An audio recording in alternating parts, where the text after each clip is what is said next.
We have a really good webinar for today, on tap today. First, some of the ground rules. Thank you, everybody, for coming in. Hi, Carl. Good to see you. Hi, Cameron. If you have any questions along the way, attendees, you can write them in the chat box. I will read them if they're relevant. I will ignore them if they're annoying. That's our general rules. And then we're going to get started right about now. But I got to tell you, this is one of the more exciting webinars, and I think they're all pretty exciting. We have two great brokers to talk about what's going on in the restaurant world and the real estate world. We have Alex Beard. He's a broker at Ripco. He's the vice president of Ripco's Brooklyn office. See what we did here? We got a Brooklyn guy, Alex, and we got a Manhattan guy who I'll get to next. But Alex, vice president of Ripco's Brooklyn office, been in the game for many years, over 15 years, easy.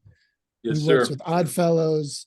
He works with Two Hands. He works with Rag and Bone. If you're looking for a space in Brooklyn,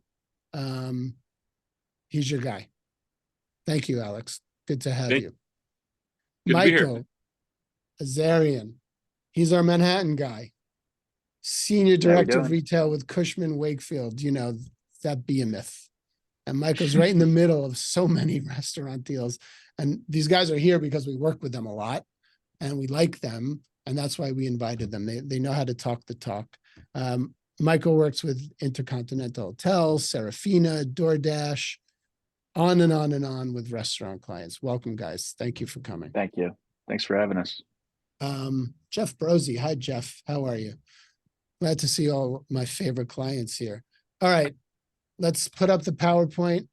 We'll get into some stuff. Like I said, if you have questions along the way, just type them in the chat box. Legal disclaimer, everyone's favorite slide. What I'm about to tell you is not legal advice. Don't take it as such. Blah, blah, blah. Next. Let's talk about retail in New York. Let's get into it. I want to start with a general question. Michael, I'll start with you because Manhattan always goes first. That's right. What is the state of retail in Manhattan right now? What is your overview? Someone calls you up and says, how are restaurants doing and how are the rents and how is retail for restaurants? What's your answer? So we track 11 submarkets across Manhattan. 9 of the 11 submarkets have increased in rent and decreased in availability over the last year. And that is a trend that's been just continuing slightly upward. So is that a supply and demand thing that you just said? Yes, it is. Less supply, higher rents?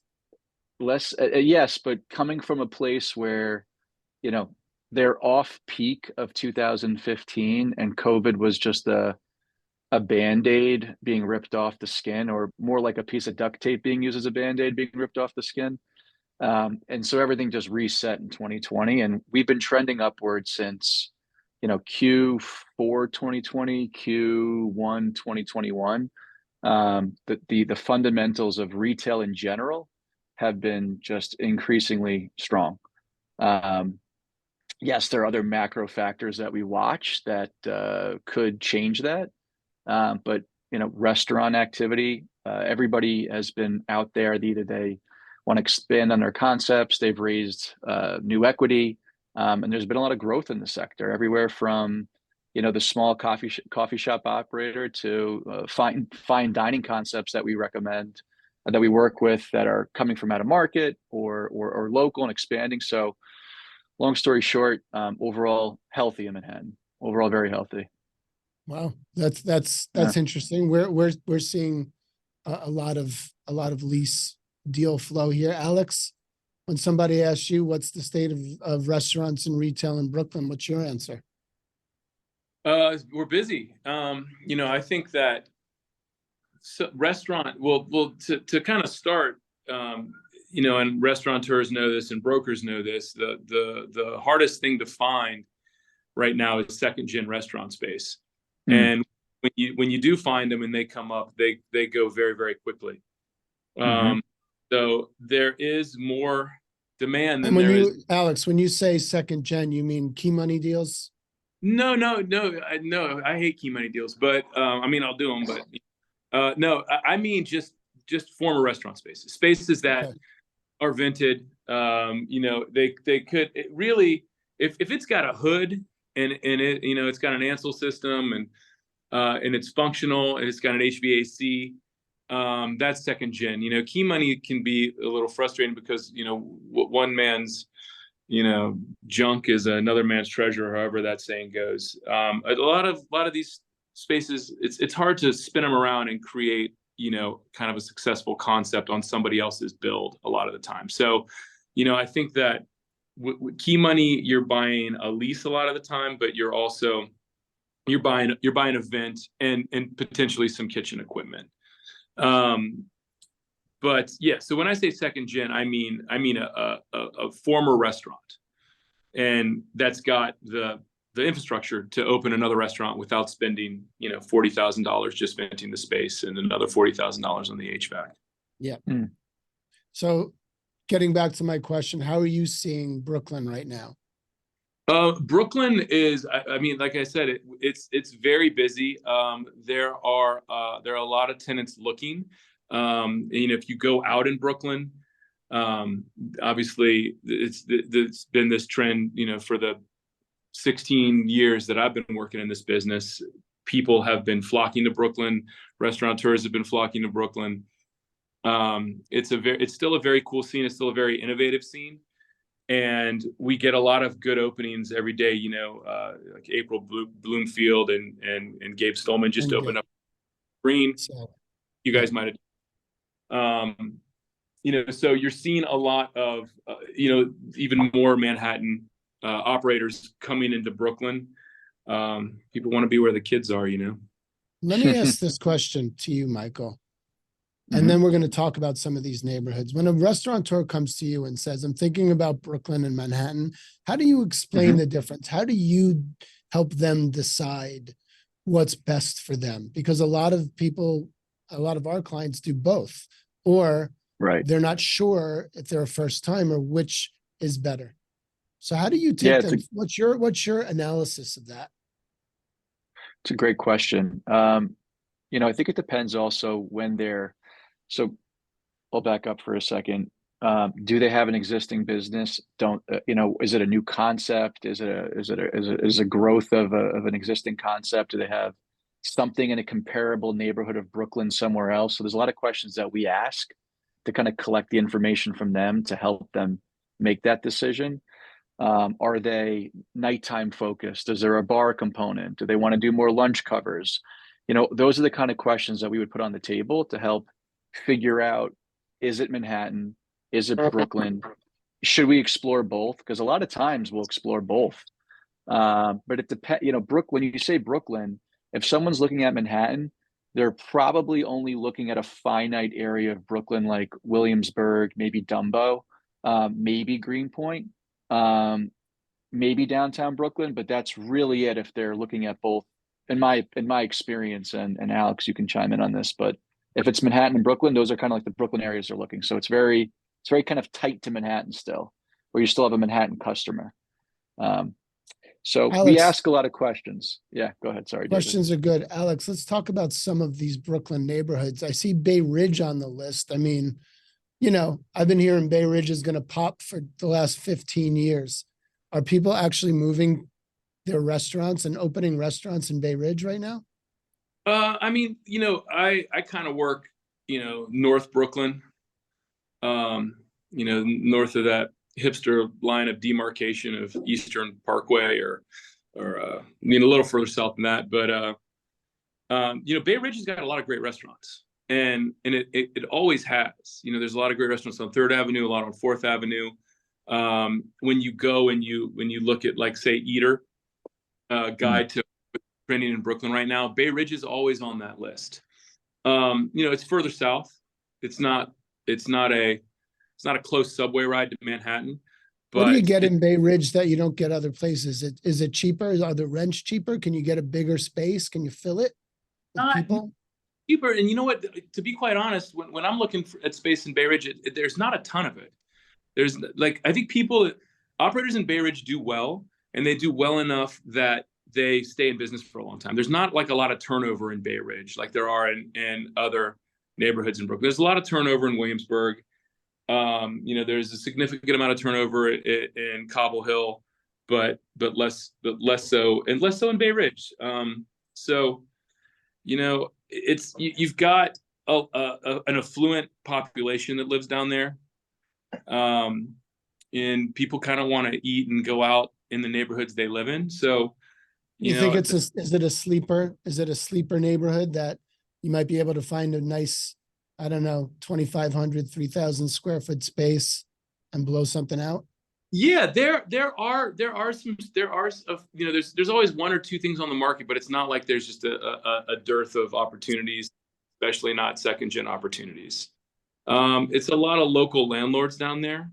There's some of the big players down there. Thor's always been very active down there, and a few other guys, but it's still very local. Yeah, every time we get a lease from Bay Ridge, the broker says the same thing. Landlord's old school. Landlord's old school. Yeah. Yeah, it's a 5-page lease, and you're going to get a photocopy of it. Yeah, right. You come in on the fax machine, and it is old school. But it's a great neighborhood, and it's kind of got logical, retail corridors. Kind of going off of 86th Street, 3rd, 4th, 5th. Yeah. Michael, let's talk Manhattan for a minute. Flatiron, Sure. Nomad, West Village, Upper East Side. We know that those are busy. Those have always been busy. Those have always been hard. What trends are you seeing in those neighborhoods these days? Is it just hard to find a space? Yeah, absolutely. Flatiron still holds kind of like the upper echelon. I think of where you're looking at, you take Gramercy Tavern, for example. Flatiron and Gramercy, I kind of mend together sometimes, more so than Nomad and Flatiron. We find a little bit more of a refined consumer and also operator that wants to be in those neighborhoods. Very hard to find space. Very hard to find space. Are And people the making options money that in are Flatiron? Those spaces are so big. I mean, some yeah. of these spaces are gigantic. They're filling them up, and they're able to pay the rent and make money. Well, there was a lot of reductions for existing operators 2020 kind of moving forward, and now some of those tenants are back to their pre-COVID rent deals, and some of them are having a hard time. And this is kind of a general statement across Manhattan, but some of them are having a hard time hitting those numbers. So to your point, David, not everybody's making money. And there are operators out there right now that are exploring key money release, just trying to figure that out with their landlords. And you're going to see a few of those over the next couple of months to 6 months. And the winter is always a kiss of death for operators that aren't performing well. After the holidays, January and February are just always dead months. So we'll see some space come back to market. Just a lot of stuff was signed in 21 and 22. A lot of stuff. Everybody was racing to get space. To Alex's point, if something was vented, second generation space. And even prior to that, there was such a lack of retail tenants in the marketplace that landlords that previously had retailers in their space, or a bank even, were figuring out how to vent it and then renting it to a restaurant or fast casual. So there just became more restaurant product and more leased up. Again, there are definitely people out there struggling, and we'll see some of that come to market, but it's still very tight, and a lot of it's word of mouth. I don't want to be too long-winded. What's happening on the Upper Yeah. West Side, Michael? Why is that on your list? Because it's unusual for me to hear a broker touting the Upper West Side as a hot neighborhood. Sure. So Upper West and Upper East, a lot of the whole work from home hybrid work schedule, you have a lot of residents up there. So there was more attention starting in 2020 that has trended onward for more of a lunchtime need. The dining scenes are doing fairly strong in both West and on the East Side. a lot of available space on Broadway. There were other issues we can get into, but Broadway has had so much availability where landlords were getting crazy rents. Now, they're getting less rent, and some of those spaces are turning into F&B spaces that weren't prior. So just the need, the demand for having somebody being home Monday, being home Wednesday, being home Friday, trying to get, a fast casual lunch, or just a quicker casual lunch and casual dining. It's strong. The It's demand strong. is there.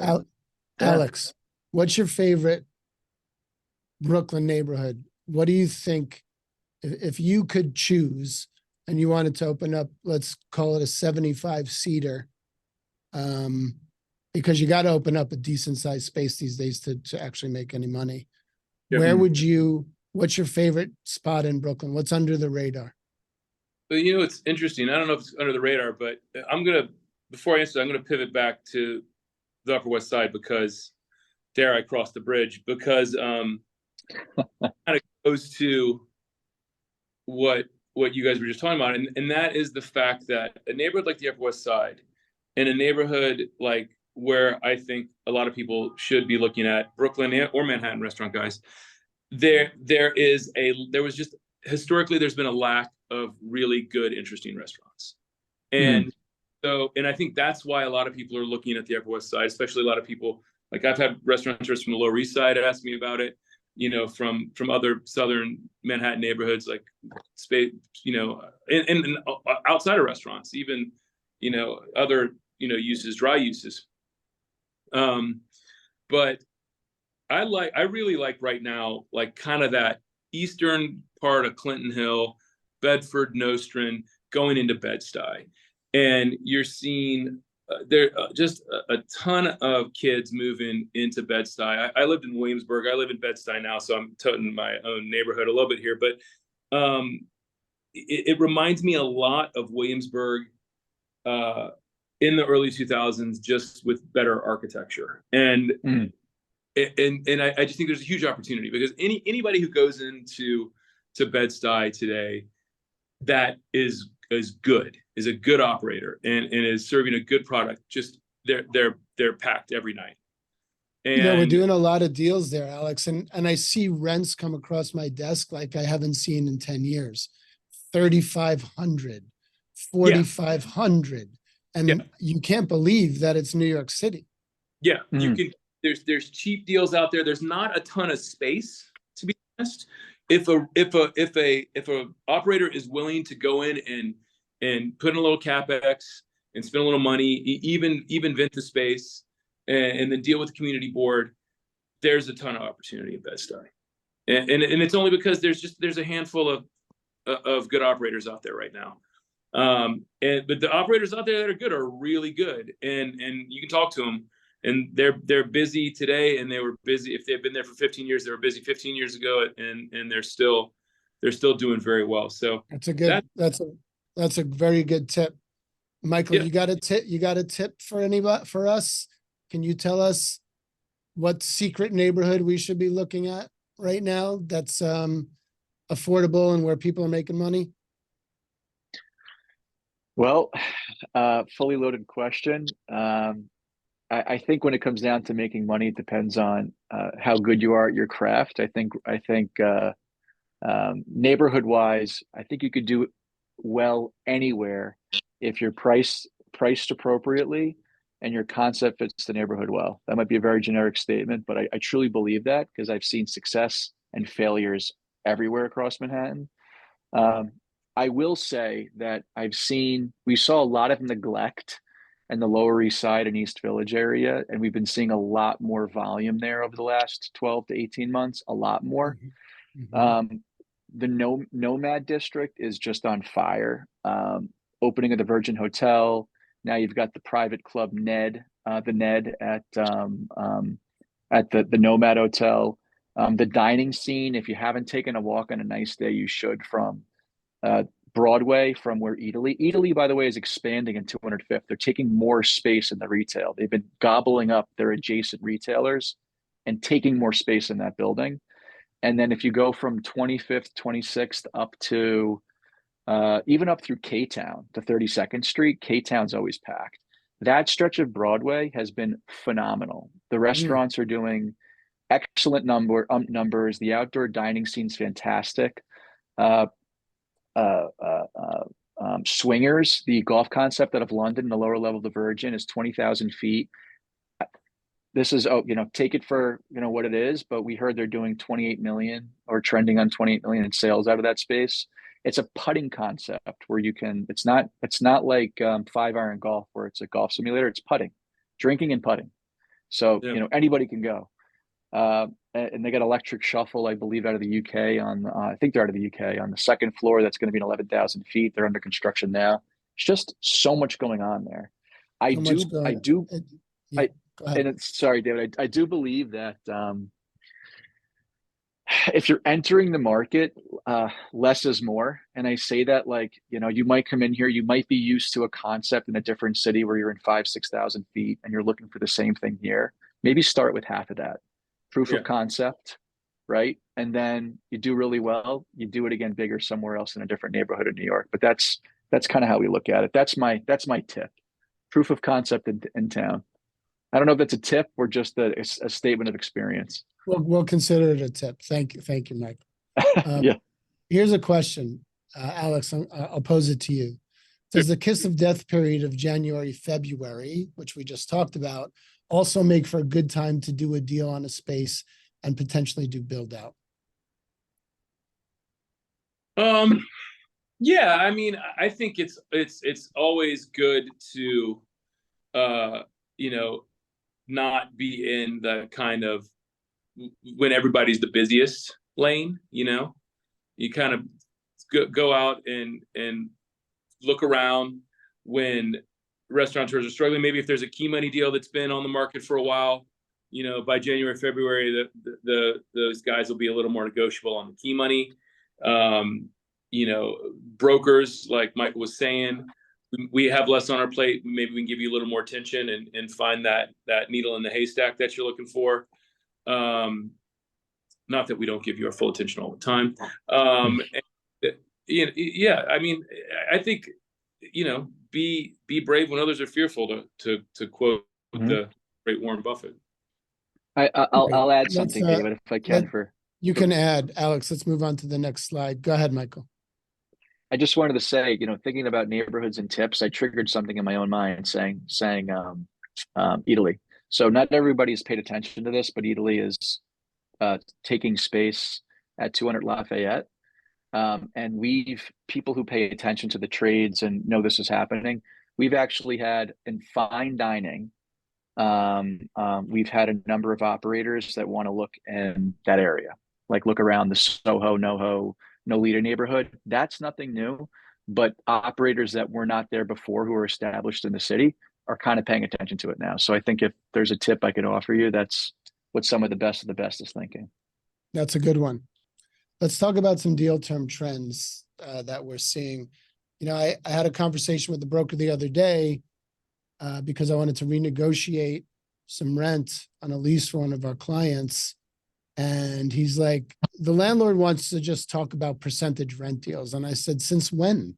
Since when are landlords talking percentage rent? Michael, are you seeing this happening? Is this a trend now? Or are landlords actually considering percentage rent deals? And if so, how do those deals look? It is asset specific. So we are seeing institutional landlords looking for ways to maintain and yet woo the C-suite level of executives to have their office tenants in their building. So, take example, 520 Madison, Cushman building. They got Michael White back at the building doing Alta. Take Simon from Cote. I always butcher that. So, Simon Kim, who's a phenomenal operator at 550 Madison. And this is all public information. This is all out there in the trade. So I could say this. They secured Simon. He hasn't announced this concept yet, to my knowledge, but he's doing a management deal for that building because they've got a lot of office space to lease there. So you're seeing, traditionally it was always the hotels of the world that wanted a managing deal with, some sort of union carve out, F&B, room service. But now that the office market's struggling so bad, a lot of the office landlords are offering either a much heavier TI package with a more realistic restaurant base rent with percentage. You know, it used to be, we don't want to see your books, we're not partners. But now with things like Toast, 99.9% of all transactions are like credit card transactions. So it's very clear and easy to be transparent with those numbers. So you have a lot Michael, of I know structures. that those guys, I know that and we're going to talk about the rental, the office developers and how they're trying to attract people. What I'm talking about also though, and we're going to get very into that, is your typical landlord, you know, in the West Village, who Right. now, who used to take 25,000 a month, I'm hearing is now considering percentage rent deals. Why is that happening? And is it really happening, or is it just me?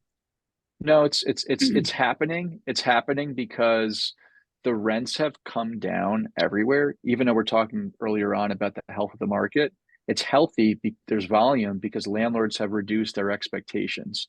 And the compromise is always, you know, if you have an educated broker representing the landlord, they'll always say to the landlord, you know, this is a minimum base rent that this operator can afford. If they do well, you can share in the upside. That's it. And again, the argument was always, well, how do I know if their books are real? Cash, cash, cash. Now, everyone that pays credit card, I think landlords are a lot more comfortable with the idea of having a percentage rent component. I haven't seen the landlord you're describing, David, take a straight percentage rent deal. I have not seen that traditionally. It's always a break point, and it's a percentage over the break point. Yeah. Correct. Alex, are you seeing any of that in Brooklyn? Yeah, I mean, look, in Brooklyn, like the base rents haven't fallen as much as they have in Manhattan because they just haven't had the distance to go. You know, most Brooklyn rents aren't $35,000 a month. You know, they're 10, 15, 8, like you said in Bed-Stuy, they can be much lower.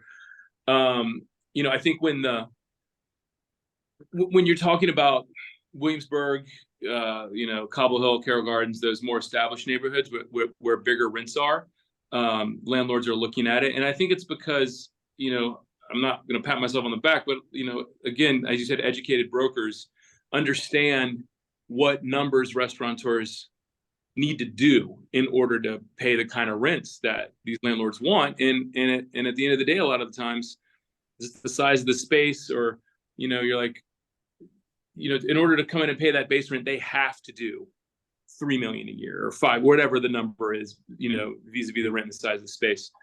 And, you know, when you kind of put it in those realistic terms, I think landlords can start to understand, you know, because nobody wants a tenant to go in and out. You know, they want, most good landlords want a tenant that's going to go in and is going to succeed, and it's a you know, mutually agreeable deal. So I think those guys are those types of landlords, smart landlords, are starting to look at percentage rent components of how they can get to the rents they want, while also not putting their tenant out of business because of the rent.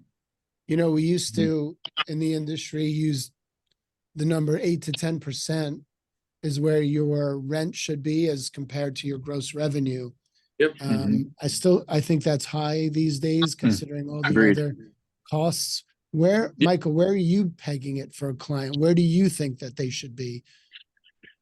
Yeah, so it depends on your labor, right? If you're fine dining and you're labor intensive, 6, 7, 8% max. And there are landlords in the Plaza District to get the 8% still today.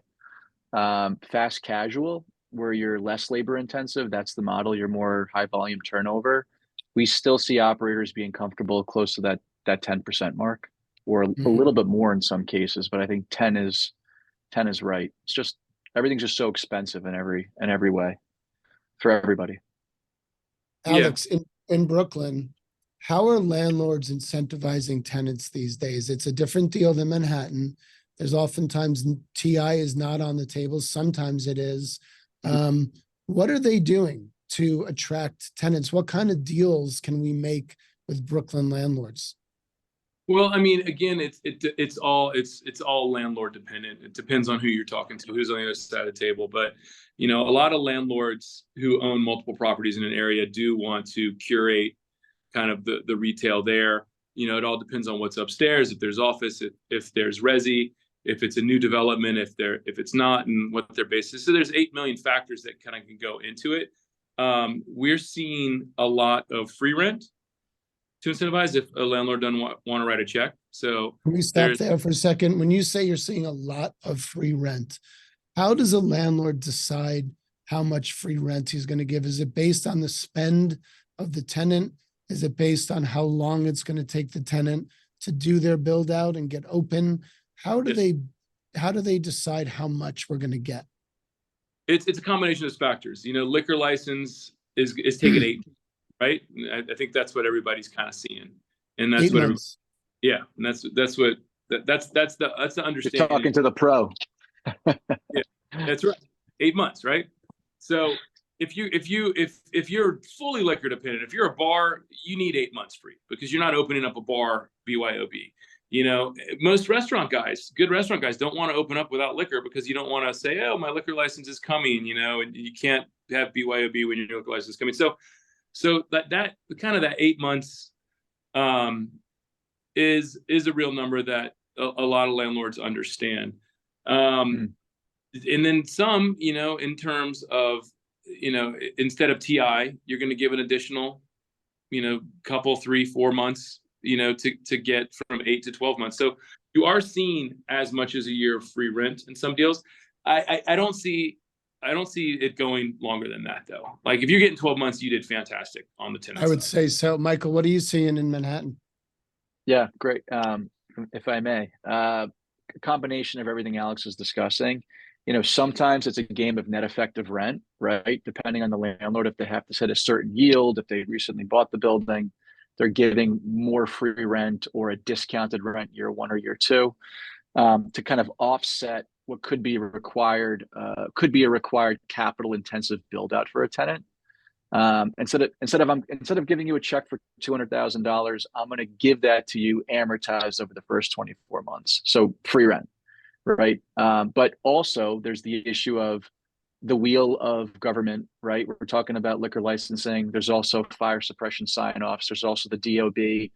I think there's a much more educated landlord and tenant today out there, and everybody goes to their professional consultants, their architects, their expediters, and says, hey, what's going on with the DOB? Oh, it's going to take you X amount of days. Or what's going on with fire? It's going to take you X amount of days. Perfect example. It just took us 3 months, fully built out restaurant space. It just took us 3 months to get the FDNY to finally allow one of our tenants open. And they came back 4 times, and each time they came back, they would give us like 24-hour notice and say, hey, we're coming Friday at 6 p.m. Put your alarm for the building in test mode. They just couldn't make it harder for people to get open. Yeah, we're seeing that. It makes me long for the good old days when you'd go down to the firehouse and give an envelope to the chief for their favorite charity. And boy, that really moved things along. Right. Life's not like that anymore. When we see rents listed, Alex, rent let's say on Smith Street is $15,000 a month. Sure. How realistic are those numbers? What I mean is, how much negotiating room are tenants having with the listed rents?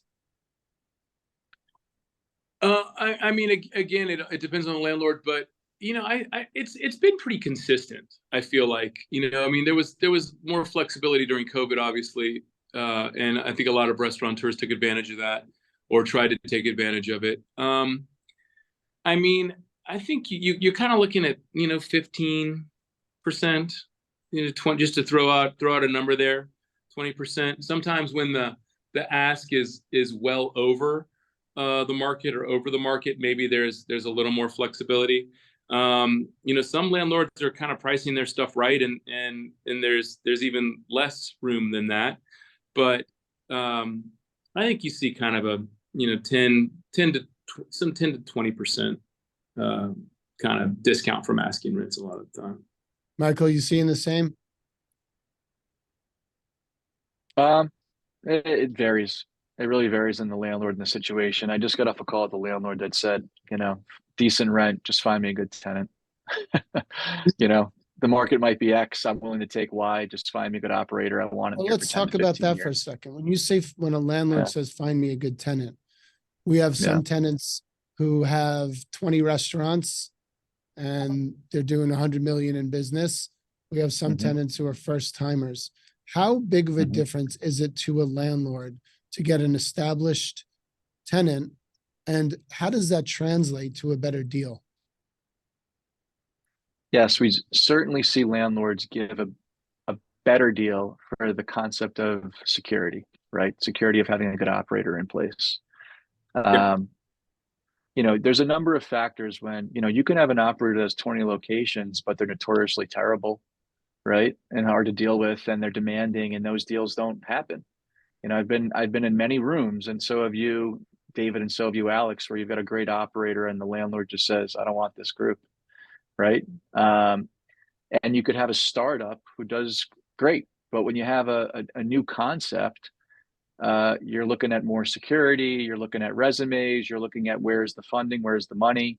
So I think when a landlord says, find me a good tenant, even if it's a new concept, you have to structure the transaction to reflect the fact that it's a new concept. So the landlord feels protected. Having the right guarantor, and also having an educated tenant. You want a tenant who knows what they're doing. Yeah. So there's factors there. Yeah. Let's talk a second, Michael, about these developer deals, because you were talking about Mhm. them before. You were Right. talking about them in terms of developers who have office space, which we know, and maybe you can give us a little brief on that, where office Mhm. space is going. It seems like it's not doing well, but they're trying Mhm. to attract, tenants. Tell us Mhm. about how those deals are being structured, how our clients can get in on them, Mhm. and maybe just take us through a typical deal like that. Sure. So as I briefly mentioned before, right, especially in like the Midtown South regions, all the way through downtown, I should say, south of 59th Street, we'll call it. Okay. We've got a lot of ongoing new development in the office sector, in some parts the hospitality sector, in some parts the condo sector. There are projects still going up. So yes, when talking specifically about F&B for these new projects, the whole concept is finding the right amenity for the building. And if you are an amenity-driven operator, as you are in F&B, and also if you have a experience or offering that pairs well with who that landlord or building is trying to attract, they may go after you, or you can go to them and with the concept of a management deal, or Let me stop you there. Let me stop you Mhm. there. We love Sure. when they come to us. We tend to Mhm. like these deals. We tend to get TI. We don't have to put any money down. We're taking management fees of 5 to 7%. We're getting a piece Mhm. of the bottom line. How do Mhm. we find them? Because I have a lot of clients who come to me and say, I'd love to expand our portfolio and not just do Mhm. straight lease deals. How do I get in on some of these management deals? How do I find them? So, shameless plug, you need a good broker. And because in my experience, Alex, maybe you have a different recipe out there, and David, maybe you know something else. But in my experience, it is getting organized, right? Being able to educate the developers out there and having a good broker go do that. You go out. What we do is we identify a market and we identify opportunities. Who's under construction right now? Who's got a building or hotel with a tired concept that lease is rolling? And or even existing space that's being marketed out there. We put a package together and we go to that broker, that landlord, that management company and say, this is what we're looking for. I have to be very clear. They are very hard to find. And usually it's when I say it's a landlord approaching a tenant, it's because they're going ground up and they're saying, who are the 15 operators that we love? And if a landlord is willing to give, I've heard landlords say this many times, why am I going to give X tenant this deal when I want Y? I'll give them that deal. I want that. So I hate to put it that way, but landlords, when they feel like they are being overly generous with their structure, they get very choosy on who they want, because the line out the door will be long of tenants who will take that deal. They're very And picky. so Alex, who are they looking for? When the developers, Michael, I hear what you're saying. It's not so easy to just walk up to a developer on the street and say, hey, I got some good restaurants. I'd like to be in your next development. Yeah. Alex, when they're looking for people, are they looking just for names because they want to attract a tenant who will be like, oh yeah, Teresi, I love those guys. I can't believe you're going to have a restaurant by them in our complex? Or are they looking for the best operator? Or is it really about what they want to offer the tenants as far as product? I think it's all of the above. I think one thing, just to back up a second, is when tenants are out there looking for kind of management deals, a good thing to educate them on is the reality of the timeline, right? It's like maybe that we could find that deal in a new development, but it's 2 years away, and if time is 2 years, and it's probably 2.5 years away. But I think that's exactly right. I mean, I think that the landlords, they have to be savvy enough. They have to know who great restaurateurs are out there, and and know the concept and understand the concept. And then you're curating that within your space, because typically management deals, I mean, sometimes it's just one space, but oftentimes it's multiple spaces. And look, sometimes I think that you can bring a operator that they might not be familiar with to new construction, to a management deal. And you just have to, as the broker, hold the operator's hand a little bit and help them get the concept packaged together so that it's a great package, so that it's an interesting concept that is not something that maybe everybody's doing. Or if it is something that everybody's doing, say it's a steakhouse, then it's like a new twist on a steakhouse. Something that is just, going to be attractive and that everyone is going to think is going to be successful. Management deals are great deals for everybody when the restaurant's successful. So if my clients are interested in these deals, and they are, yeah, what I hear you guys saying is go to an experienced broker, find someone who's done some deals, who may have some ins with some of these developers, pitch them on your restaurant group and what you think you can do. And then maybe if you like them, you'll put together some materials and start pitching them in front of the developers. Is that right? Yeah.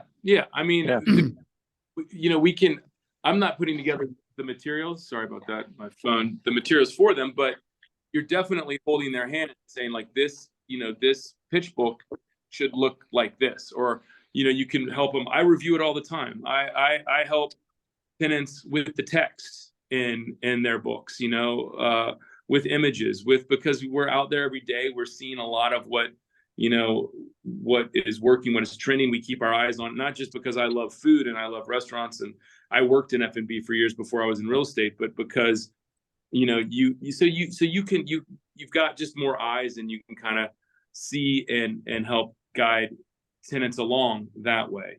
And then to piggyback on that, the idea of the relationship that you have with the developer is also important. That a developer trusts what you are bringing to them is something that's good and cool, because developers look to us all the time for who's out there that's doing something cool. Because the guy who's doing something cool today, you don't really know what is going to be tomorrow. Whereas, you are working with tenants that have great pedigrees, younger chefs that are hungry, that just came out of a great group, that are ready to branch on their own. Those guys, their first couple restaurants, 3, 4 and on, are typically very successful.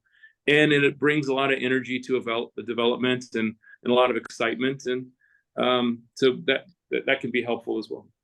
Okay, so go talk to your brokers. Find a good broker who knows some developers and get some deals. Yeah. Let's go to the next to the next slide. David, I want to add just one thing. I'm sorry. Sure. Um, Yep. because I think it's important. When having these conversations about management deals, the two things I constantly hear are accessible. Everybody wants like an accessible concept, right? Something that everybody can go dine at. And the other thing is, I hear this all the time too, breakfast. I'm talking about hotel or office development. It's landlords are, yeah, you have to be open for breakfast. We want you serving breakfast. So I think a perfect example of a landlord going out and who cherry picking who they want is what Cushman did at Rockefeller Center. Their team said, this is who we want, go make those deals, and that's what they did. Yeah, So, and Keith got him in. He did a good Yep. job, a really great job there. Let's talk about retail space trends a little Mhm. bit. So key money deals, we have seen a big uptick in them in our office. And I think we're a pretty decent bellwether of what's happening on the industry, considering how many people we work with. But the money is all over the place. For a while there during COVID, nobody was getting over $150,000 for a key money deal. Now, all of a sudden, we're seeing the prices jacked up, and we're seeing people pay $200,000-300,000 or more for spaces. So, Michael, what's going on with that in Manhattan?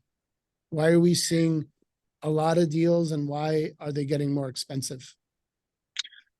Twofold. One, lack of available restaurant product. So your typical operator that would not pay key money before is looking to pay now.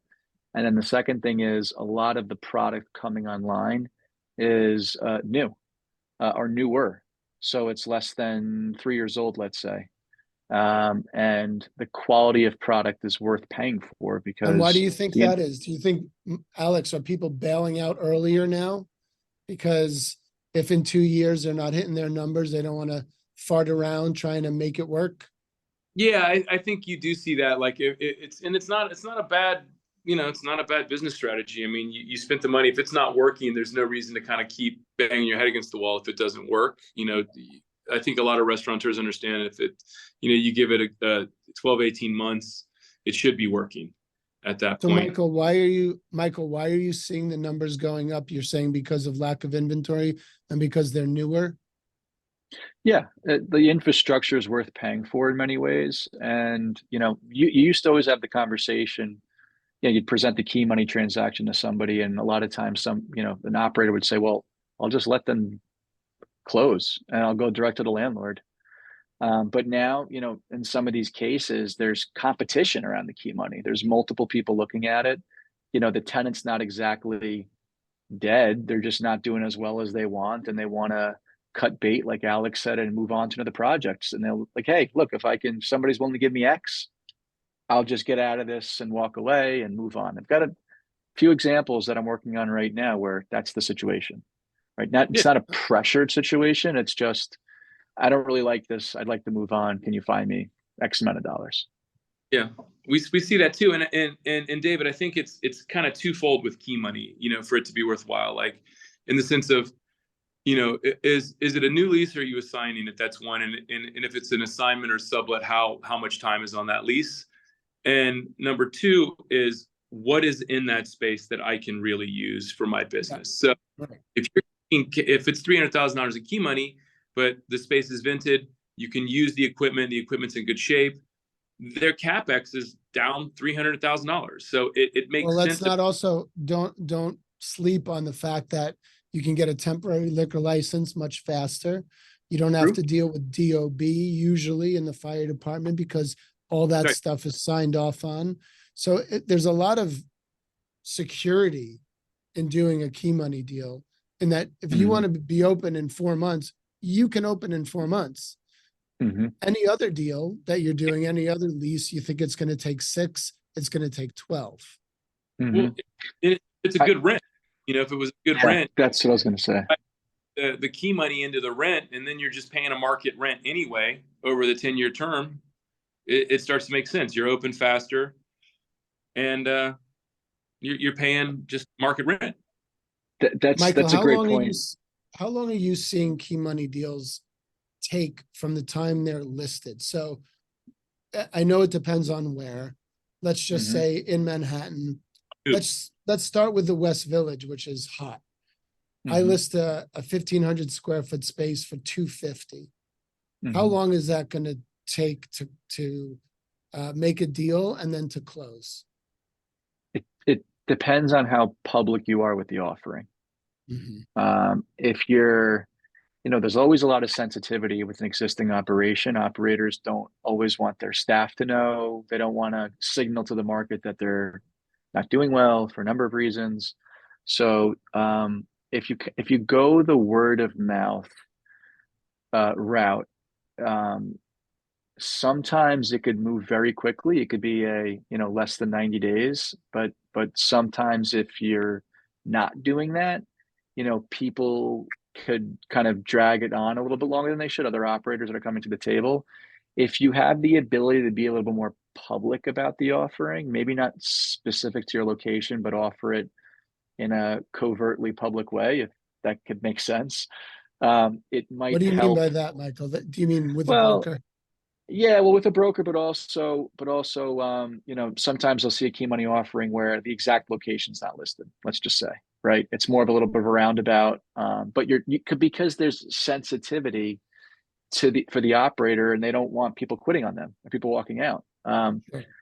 And some operators say, you know what, everybody knows the deal. We're trying to get out. Just give photos of the space, give the address, and just find me somebody. And that can, if it's priced well, it'll move. Even things that are priced high are getting looks. I know there's a West Village key money deal out there where there's been a broker toting $1 million ask for a space that's undeserving of that number. I won't be specific because that wouldn't be fair to say, but that broker has received offers. That's a big number to ask for a smaller space in that market. It's a really big number. What we're seeing on the asking side is, how old's the space? Alex kind of touched on this before. There's just better leases out there too. They're better. 3 or 4 years ago, a lot of those key money deals had terrible leases.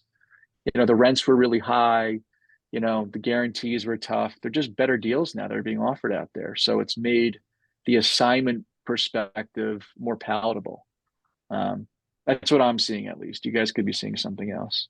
No, Alex, it makes sense. in Brooklyn, when somebody wants to put their restaurant on the market, where are you seeing them price it? Because Brooklyn, most things are kind of the same size, 1,000 square feet, 1,500 square feet, maybe up to 2. What kind of numbers are they getting, and what are you telling them as far as how much they should list it for and what they should realistically expect to net from the sale? I mean, I think that oftentimes those key money numbers are fairly negotiable, much more than rent numbers. Again, I don't want to go into like specific percentages of what they can do, but we're not seeing $1 million key money asks in Brooklyn. Typically it's $300,000, $175,000. You can see them up to 450. In like Williamsburg, sometimes people are asking for key money. And then I think that, the takes, if you're asking 3, and somebody comes with a $200,000, $225,000 offer, the operator is going to seriously consider that proposal. And it, again, Let's talk about, I think we've talked enough about the key money deals. We like them. I've always advised clients, if they can find them, they should take them, just because it takes so much less to get open, and it's just so much easier than starting from scratch. But second gen spaces also are helpful for that. I get that. Why are small spaces going fast, Alex? Why? And when you say a small space are going fast, what do you consider a small space? Small spaces are, again, as you said, most restaurants in Brooklyn are, 1,500 feet, 1,200 feet. You've got a lot of these just, kind of single taxpayer. The building's 20 feet wide by 100, with a backyard. And my Brooklyn restaurant guys, and they love their outdoor space, and rightfully so. It's lovely to have a courtyard. I think you're seeing a lot of younger Brooklyn restaurateurs. They're growing up like we all are, and they're ready maybe to come out from a group and do something on their own. A lot of Brooklyn operators have had great success and expanded their business. And, instead of going to Manhattan, they're going to other markets, which we could talk about. And, the groups grow. And then, I see a lot of people come out of those groups to do their own thing. Some of these groups, like Andrew Tarlow's of the world, those are breeding grounds for great chefs, and they've got a lot of great restaurants and they do a fantastic job, and people aren't leaving those groups because they aren't happy. They're just leaving them because they want to do something on their own. Sure. And so we see a lot of tenants like that. And I love working with those tenants because, they've come up with the best culinary school there is. And when I do deals with them, and almost 10 times out of 10, they're successful. When people have that sort of pedigree. Michael, what is the small space that you see going? Is that 1,000 or less? Is 1,500 a small space? I just want to know what you guys think is small. I think if you have a full kitchen, if you're a traditional operator, whether you're fast casual or fine dining, I mean, a small space for sit down dining is under 2,500 feet, in my opinion. Under 2,000, let's say, with having basement support space. And that's something I'll qualify that with saying if you do not need a PA, right? Anything under 75 or 74 seats I'll consider that small. We're seeing the fast casuals take less space. They were taking 2,500. Now they want 1,500 or 1,000. Why? Because delivery's through the roof. I can't say who it is, but there's a national, very strong fast casual chain out there that's fast food, not really fast casual, who, if you're ever in the suburbs, there's a line around the corner. So you could probably assume who this tenant is. I heard in New York, 60% of their sales are delivery, 40% are in store. So even this tenant who was leasing 3,000, 4,000, 5,000 foot locations is now looking for less and needs a second door to accommodate their dasher pickups and whatnot. Is this someone like, for example, a Chick-fil-A? Yeah, in that world. In that world. Head roll. Was it head roll? I cannot confirm that information. I like to play the guessing game. It's fun. All right, let's move on to the next slide. But there's Go ahead, Alex. 50 square in Brooklyn. There's 750 square. I think under 750 square feet is small. 1,500, 2,000 foot restaurant in Brooklyn's a pretty big space. I've done 500 square foot restaurant deals that have been enormously successful. Likewise. Yeah. You've got a full kitchen with 3 people in the kitchen, 2 or 3 people on the floor, and they're just crushing it every night. People are waiting outside in line to get in. And I love going to those restaurants, man.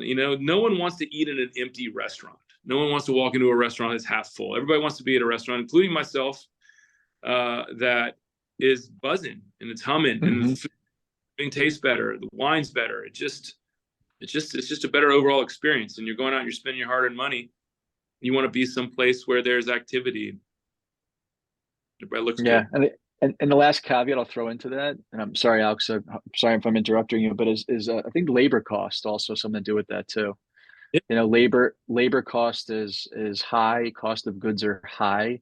So if you could bring your real estate costs down and your labor costs down, you have a better chance of success. I mean, just the compounding real estate taxes and rent, I mean, it starts to get hairy, as it gets later in term. Yeah. Let's do some lightning round action. Are you guys ready? Ready. All right. So where are rents rising, Michael? Give me a part of town where rents are rising. Nomad and Flatiron. Alex? Williamsburg again. Still rising in Williamsburg? Still rising in Williamsburg. How about Greenpoint? Yes. Rising? Yeah. Michael, where else is rising in Manhattan? Upper East Side, Soho. Soho, Upper East Side, Soho. Soho was a weird spot for a while, and the rents have gone back up through the roof there. Yeah. Through the roof. Where are they falling, Alex? Oh God. In Brooklyn, not many places. Not many No? places. Sheepshead Miss, Bay? I couldn't tell you. What about you, Michael? Where are we falling in Manhattan? Rents fell in the East Village and Lower East Side, but they're rising back up. And downtown, FIDI rents have fallen, and they still might be falling there a little bit. Yeah. FIDI is definitely falling Right? because Yeah. it's so office dependent. How about Midtown? I mean, you walk around Midtown, it feels like a ghost town. What's the deal with rents there? Stable. Stable. I mean, depends where you are in Midtown. If you're east of Park, like you're going Lex, Third, Second, it's a little bit quieter because you have a lot more smaller family offices and less requirement for in-person office working. But if you're in like the core Plaza District area, call it 7th to Park, it's pretty strong. I mean, it's hard to find space. The retail on Fifth and Times Square has been strong, a lot more lease activity. And from a F&B standpoint, because that's what we're discussing here, it's been very hard to find space. Very hard to find space in these neighborhoods around here. Strong. But I caveat that with, you talk to every operator and everyone tells you Monday's dead, Friday they're doing half, and they're only making money Tuesday, Wednesday, Thursday, sometimes on the weekends, depending if there's something going on. Yeah. Again, Yeah. following the office trend. Alex, how are we doing in Cobble Hill, Red Hook, Carroll Gardens? Good. Carroll Gardens, Cobble Hill is very strong. We're seeing new stuff open up. We're seeing a lot of Manhattan tenants looking in those neighborhoods. They're very attractive, super affluent neighborhoods. Not your question, but I'd like to say that Brooklyn Heights has picked up enough when it was kind of flat for a long time. When you say Brooklyn Heights, you mean off of Montague Street? Yeah, Montague, both Montague and off of Montague. Apartment 4F opened up, and I've seen some very good Brooklyn operators interested in being in that neighborhood. Now it's like the more challenging part of that is finding the balance of where the rents, because the rents were always historically very high in that neighborhood. So if you can find meeting of the minds, I think that Brooklyn Heights is a great neighborhood that restaurateurs should be looking at to open up. It's different than what it was, just a few years ago in that Michael, neighborhood. where's the West Village on this list? Rising, falling, or flat? I'm going to say flat. How about the East Village? Rising. West Village has just always been popular. I mean, 2020, 2021, it was so tight you couldn't find space, and it's been that way. And Bleeker's like recovered a bunch. Harlem, I've had a lot less requests to be in Harlem than I did before 2020. A lot less. We saw a lot of the delivery companies, the DoorDashes is a client of ours, and all of those competitors wanted to be in Harlem. And since that whole category is seized, not even slowed down, it's seized. I have had 0 tenant requests to be north of, call it 96th Street, unless it's by Columbia on the west side. People Alex, still want to be by what are you Columbia. seeing in Bushwick and Ridgewood? Ridgewood is a very happening neighborhood right now. Great. Thank you, Rolos. Right? I said thank you, Rolos, for Ridgewood. Yeah, Rolos, exactly. And there's some other good stuff there. And Bushwick is the same. Bushwick, again, like, authenticity matters in those neighborhoods, and when you've got authentic concepts that are going in there, they do very, very well. I think Bushwick, anybody who's 18 to 21 years old, 25 years old, who's moving to New York, that's kind of the first neighborhood they look at. So that's a good category, man. When you think about how much money you spent when you moved to New York and you're 25 years old, it's all F&B and you're out all the time. So great nightlife neighborhood. Rents in those neighborhoods, I think they're rising, actually. I'm gonna push the rising button on Bushwick. Push the rising button. Okay. Yeah. Let's move to the last last slide. That was a fun game. Thank you. Let's talk about some just miscellaneous terms that we're seeing in leases. Somebody asked the question, Michele, are you seeing an increasing number of landlords now including demo clauses in their leases? In your opinion, what would be a fair and reasonable range for an exit fee that a restaurant tenant should consider? Michael, you want to take that one? Yeah, Alex, you kick me under the table if you think I'm saying something wrong. I wouldn't say it's a rise, but I think it's always been a stable ask, depending on the type of building. You know, some landlords, it's just a prerequisite. Every lease as they have it, and those are landlords that probably own a lot of property. So what we've seen, you know, I would consider the following fair for a demolition clause. Usually a lockout period, right? The landlord's got to commit to you that they're not going to call you up in, you know, day 2 of your lease and say, hey, I'm knocking down my building. How long is that lockout? How long is that lockout? I think you want to be guaranteed your space at least somewhere about half of your lease that you signed up for. Okay. I think that's fair. And then you have to factor in your amortized costs of your construction, right? Some landlords will say, I'm going to give you X dollars and just keep it simple and pick a round number.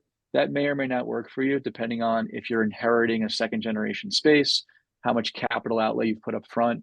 Do you have other restaurant locations? Or if not, you know, will this one closing really debilitate you or not? So I think coming up with understanding your capital outlay to build your space, you want to look at when your demo is happening, when it could happen, a fair notice period, right? You know, you got to get like a year, I would say, notice. And then you got to move. You gotta pick up and move. You need a year. You need a year, and using round numbers, you spend $1 million to build out your space. If you're amortizing that, and it's a 10-year lease, and it's year 5, you know, you got to get $500,000, you know, and maybe it trends downward.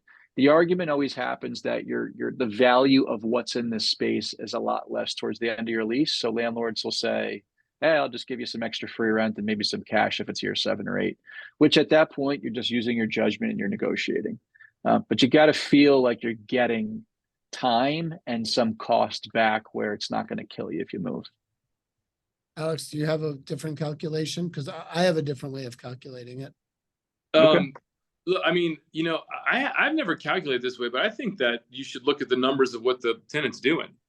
Thank you. And that's a great point too. Yeah. How much money are you this is what I always tell our clients. You're lost. You want to do it, Yeah. you have a 10-year lease, and in year 5, the landlord says, I want a demo, and you're out. You've taken 5 years of profits out of my pocket. Not only have you taken 5 years out of profits, you're also forcing me to move. So we like to do a calculation based on last year's profits, multiply it times the amount of years left on the lease to start, and then add in moving costs on top of that. And you know how often we get that? Never. Yeah. It's the right, I was going to ask you that, David. calculation, but it never happens. That's what I was saying. That's the best way to do it. That never happens. Yeah. You got to be careful with that too, because sometimes that demolition clause I've seen almost be a blessing in disguise for some operators also. Hey, what do your books say? Never mind the books. Pay me money. Hey, though, I don't see a lot of demo clauses. There's not a ton out there. Yeah. Alex, here's another question. Go ahead. Can you touch on the current trends pertaining to personal guarantees? Are you seeing any difference in PGs? Or they asking for a longer? So with personal guarantees, we're always interested in how much it's going to cost us to get out. And that's a result of how long of a notice period we're going to give, whether it's 3 months up to a year. Are you seeing any trends either way? I am. I'm seeing more landlords asking for either a PG. You know, I mean, sometimes they're asking for up to 5 years. They're not getting it. Most savvy operators are, you know, they've been to that rodeo, or they know, you know, even with tremendous success records, it's never a guarantee. So, you know, a 5-year PG is tough. But what I am seeing, and what we're agreeing to, which I think is a more you know, reliable bellwether, is the idea of a lockout on your good guy, you know, which is essentially a PG. And it's, Well, let's explain what that means. That means that a landlord's going to say, you can get out of your lease if you give us notice, but you can't give us notice for the first 2 years. correct. And that's the number I bet you're seeing a lot of, and that's the number I'm seeing a lot of. 24-month lockout with the good guy notice. You can exercise it after that 24 months. And, you know, look, I think on a 12-month lockout, 18-month lockout, landlords are always made whole for the most part, depending on what they put in. You know, 24-month lockout, they're going to make money, but plus your, you know, 6-8 month good guy, whatever is negotiated on that standpoint. So that is the reality of deals that are being made out there. Michael, are you seeing the same thing? Seeing the same thing. A 1 point and then one question for the two of you. So yes, the point I was going to make is that most restaurants failed in the first 2 years anyway. So landlords, you know, that's kind of like where I think the lockout that we're finding is, it's holding your feet to the fire to try to do everything you can to make it work, and there's recourse there for the landlord. So they realize if you've made it for 24 months, you're going to be fine, you know, probably for the most part moving forward. The question I have for both of you is, this has come up a lot as negotiating these lockout periods. The concept of a personal guarantee converting to a good guy, right? Where we've been very careful with this moving forward, because I've seen landlords say, okay, we're going to give you a 24-month lockout period, but you are responsible for the entire lease value for the first 24 months. Then if that satisfies, you are then converting to a good guy guarantee with a notice period. And, you know, we've gotten to, you know, I'm more educated on this now because I you know, it's become much more of a subject. If I'm an operator, I'm saying, no. I'm going to guarantee you the first 2 years, the first 24 months, plus my good guy notice period of whatever that is, you know, 60, 90, 120, 180 days. So, you know, anytime we're going in, we're making sure there's a lot more clarity to be very specific, to say, this is not if I'm repping the tenant, this is not a full PG of the 10 or 15-year lease for the first 2 years. This is the time period that we are committing to from a monetary calculation. This is it. Do we all agree? Yeah. So we agree yeah. that nobody Yeah. wants to sign a full personal guarantee ever. Yeah. That's for sure. Let's talk a second though about rights of first refusal. Our clients ask for it a lot. This year, we've actually had a couple of clients buy their building, so it's actually happening. Harder in Manhattan because not everyone's got 50 mil to plunk on a building. Alex, are you seeing any rights of first refusal on Brooklyn buildings? Sorry, I got a siren brigade going on outside. I just had it muted. I do see that sometimes, and I have tenants ask for that on occasion, and I have seen it. You know, we've had it incorporated into a few leases, and I've seen it also be very beneficial for the tenant at the end of the day if they have that right of refusal. Most landlords don't want to do it because they just don't want their hands tied if they do go to market to sell. So it's not easy to get. You know, I think if you're a tenant who realistically thinks they're going to have the wherewithal to buy a building during their term, it's worth asking for. Yeah, I agree with you. If it's not something you think you're going to be able to do, then pick something else to fight about. It's not worth the time. I want to talk about one more thing, and then we're going to take some questions. So everyone who's here, if you want to ask some questions, you can start typing them in.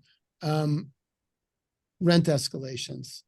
I'm starting to see landlords try to creep it up from 3 to 4. Of course, we always scream back at them, how on earth can you possibly go to 4? It's been 3 forever. Is this a trend? Is this, Michael, something that is actually happening now? Are landlords getting together and thinking that 4% yearly rent escalations is a thing? I don't think it's a trend, and we're not commonly seeing it. Although when inflation really got rampant, and that was a question that was floated out there, and I know there were some leases signed that way. More commonly, what we're seeing is this acceptance of what's called, like, considered a ramp up, right? Where, going back to the conversation of a net effective rent structure for the first couple of years, we're seeing a stabilized number kicked out a little bit further, and then 3% from there.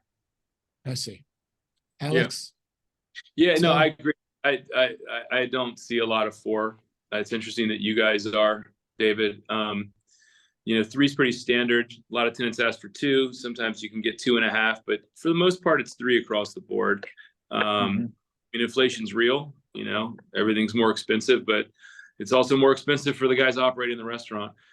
Let's move to the last slide, Alex. But Sorry, Alex, I do want to get to this other one. I forgot we were going to talk briefly about other cities. We're going to speed round this Sure. also. I'm going to ask you about a city. Tell me what you're seeing. Michael, let's start with you, and let's start with Palm Beach. Well, specifically Palm Beach, we're seeing retail more so than I think a lot of F&B operators, in my experience. There's been a lot of flight to Florida, put it that way. And our restaurant clients are more looking at Miami, the Miami market, which has been super tight, versus a lot of requests for me for Palm Beach. So that's my Florida experience. Alex, you might have something different. Yeah. Alex, what are you seeing in Tampa? Tampa Bay, man. I think Tampa is a very interesting city. You haven't had the historic rent growth like you have in Miami.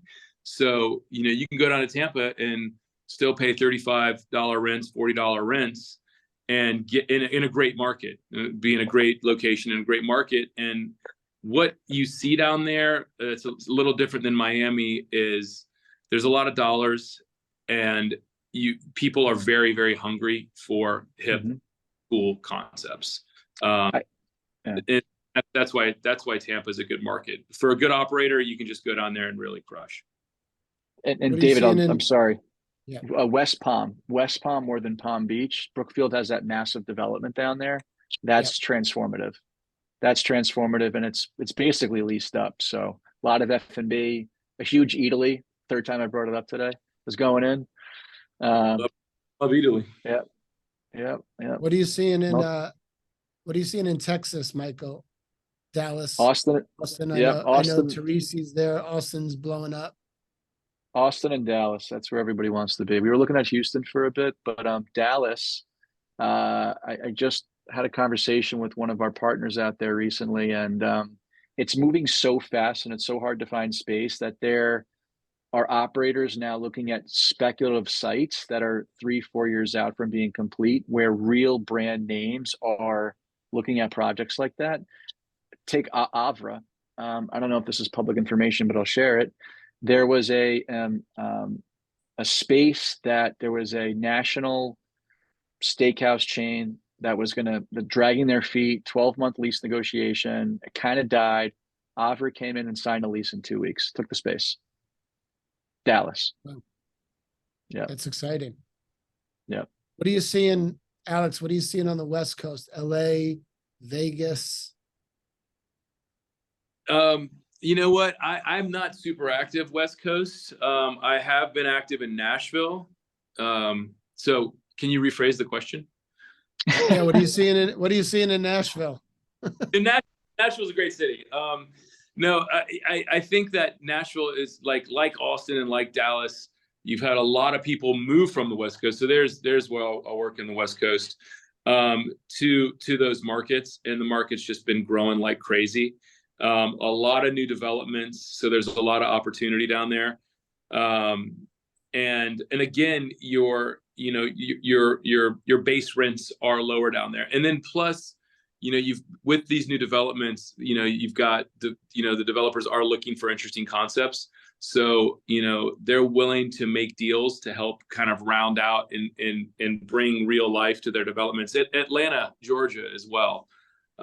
You're seeing a lot of that in Atlanta, a lot of great operators going and seriously considering those markets.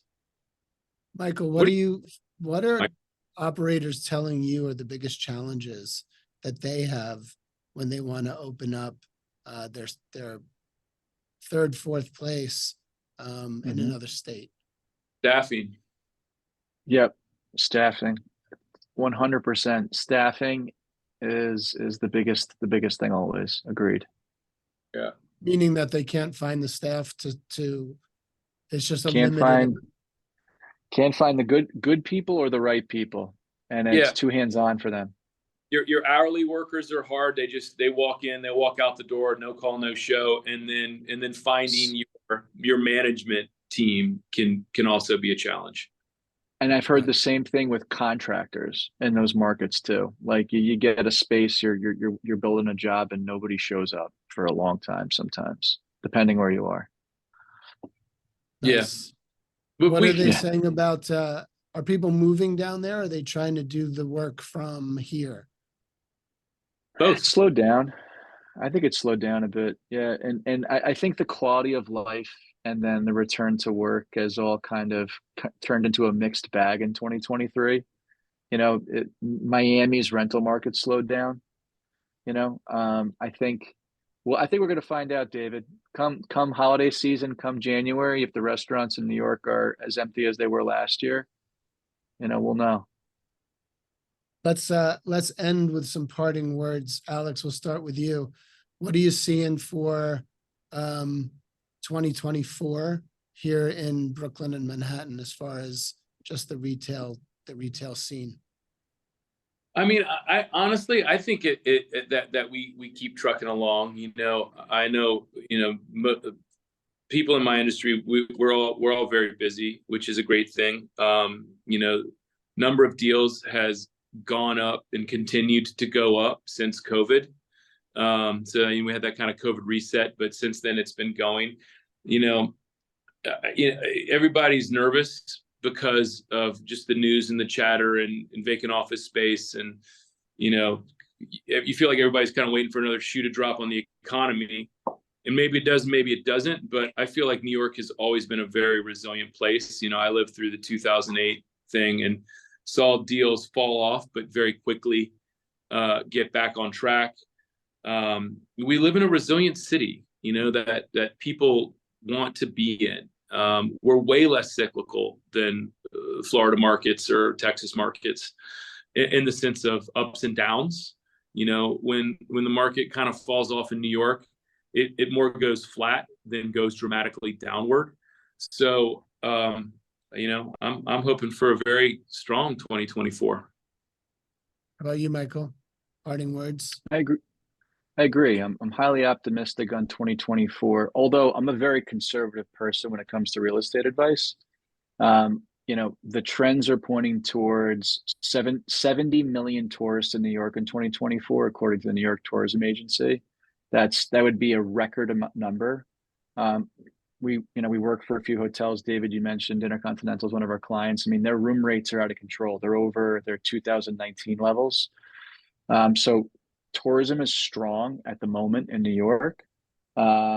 Sounds like, according to the Journal this weekend, it sounds like we've achieved our soft landing and there's less of a threat, of a recession on the horizon. But there's a lot of global instability out there, which could question all that with oil prices high and whatnot. So if that affects the equity markets, it's going to slow down a lot of rolling out that's currently happening. Don't have a crystal ball on that. But I also think that we learned a lot coming out of COVID. The phrase YOLO, you only live once, has been thrown around across every generation. I've got kids who are 22 years old out there, spending every nickel they have on traveling and dining at cool restaurants, to people like my parents who are retirees who are out there, every time I call my mom, oh, we're in the Berkshires. There's it's on the bucket list. There's always something that I find that the generation, staying home for a year screwed up a lot of people's heads, and everyone's out right now trying to just do everything they possibly can. And I don't see that slowing down if this disposable income still exists. So I qualify that statement. If the economy tanks, that's all going to change. But right now there seems to be no signs of that happening, and I'm happy with that. And we have a lot of operators out there looking for space right now, so we're very busy. Alex Beard, Michael Azarian, you guys were amazing, really great information, lively discussion. You guys are so smart. Thank you for coming. Clients, if you need good brokers, Michael and Alex are your guys. Please find them on the internet, call them, and they'll help you out. And thank you all for attending. What's our next webinar, Alex? Oh, dissecting the DNA of a hospitality group is the next one. That's going to be juicy on Monday. Thanks again, guys. Thanks everybody for coming. Happy Monday. Thanks for having us, Thank David. you very much. Really appreciate it. Thanks, guys. Good to see you both. Bye-bye. Cheers, guys.